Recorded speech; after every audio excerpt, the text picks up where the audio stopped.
అలసిన వానికి ఊరడించు మాటలు. సహోదరుడు భక్తి సింగ్ గారి పరిచర్య నుండి సేకరించిన అనుదిన ధ్యానములు. సెప్టెంబరు 10. మీరు దుఃఖింతురు గాని మీ దుఃఖము సంతోషమగును. యోహాను సువార్త 16వ అధ్యాయము 20వ వచనం. బెన్యామీను అనగా నా కుడి చేతి పుత్రుడు. ఆదికాండము 35వ అధ్యాయము 18వ వచనం. రాహేలు మృతి పొందుచు తన కుమారునికి బెనోని అని పేరు పెట్టెను. బెనోని అనగా నా దుఃఖపుత్రుడు. అయితే యాకోబు అతని పేరును బెన్యామీనుగా మార్చెను. నా కుడి చేతి పుత్రుడు అనగా బెన్యామీను దుఃఖమునకు బదులు శక్తియు బలమును పొందునని అర్థం. సహజంగా అందరూ కుడి చేతిని ఎక్కువగా వాడదాం, కానీ కొందరు ఎడమ చేతిని కూడా వాడెదరు.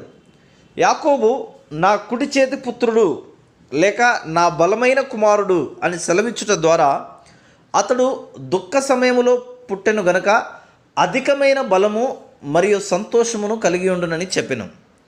ప్రసవ సమయంలోనే తల్లి మరణించెను గనక బెన్యామీను తల్లి ప్రేమను ఎరగడు.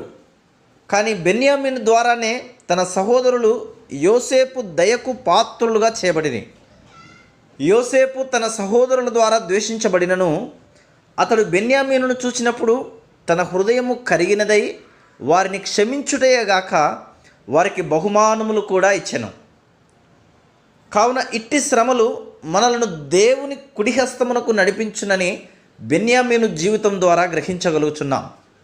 ఎట్టి దుఃఖమైనను ఎంతో ప్రశస్తమైనదై మరియు విలువగల అనుభవము గలదై ఆయన బలమునందు ఆనందించినట్లు దేవునికి సమీపముగా తీసుకొని వచ్చును.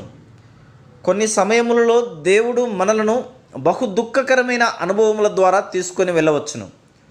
కొన్ని సమయములలో మన తల్లిదండ్రులు చిన్న వయస్సులోనే గతించిపోవచ్చును. ఆయన పిల్లలను కానీ భర్తను లేక భార్యను కానీ లేక మనం మిక్కిలిగా ప్రేమించిన వారిని తీసుకొని పోవచ్చును. ఇవి ఎందుకు ఇట్లు జరుగుచున్నవో మనం గ్రహించలేం. కానీ మనం వెళ్ళుచున్న దుఃఖముల ద్వారా దేవుని దయకు పాత్రులముగా చేయబడదాం.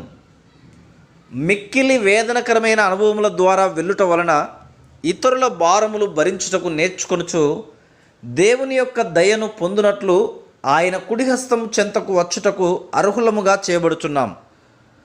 మన ప్రియుల మరణం ద్వారా కొన్నిసార్లు దుఃఖం కలగకపోవచ్చును, కానీ మన బంధువులు స్నేహితులు అపార్థం చేసుకున్నట ద్వారా మనకు సమీపంగా ఉన్నవారు మనలను అప్పగించుట ద్వారా మనము ఇట్టి దుఃఖకరమైన అనుభవములు పొందవచ్చును.